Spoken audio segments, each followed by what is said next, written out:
hello everyone आज हामी चाहिँ हैन साकेला जाँदैछौँ जान लागेको चाहिँ हैन जाँदैछौँ हैन देख्न सक्नुहुन्छ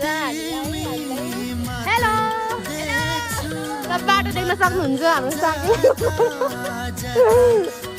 जाने बाटो यस्तो छ हैन रास्ता यस्तो छ हामी चाहिँ यतिसम्म हामी 5 जना छौँ अनि पछाडि त्यहाँ भाउजूहरू साथीहरू हुनुहुन्छ हैन यता चाहिँ हुनुहुन्छ हाम्रो राम्री के अरे राइनी मैचाङहरू छ है यता हुनुहुन्छ राम्रीहरू नलजाउनु बाटो नराम्रो छ भन्नुहुन्थ्यो अनि त्यही भएर के दाइहरूले बाटो नराम्रो छ अनि बाबाहरूले पनि जुत्ता खोला कटेपछि लगाऊ भन्नुभयो जुत्ता चाहिँ हातले गएको छौँ हामीले देखाउँ जुत्ता कसँग छ दिस इज द टपलमा हामी चाहिँ हिँड्न जाने नि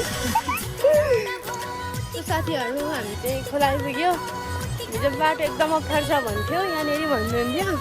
तर होइन रहेछ अहिले पुरै यो चाहिँ पानी माथि चाहिँ ढुङ्गा लगाइदिनु भएको रहेछ अहिले चाहिँ एकदम सज भएर रहेछ टोलीहरू हुनुहुन्छ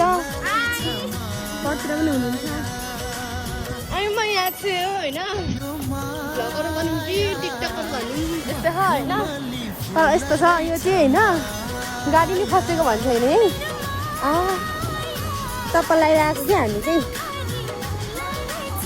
सानो मायाको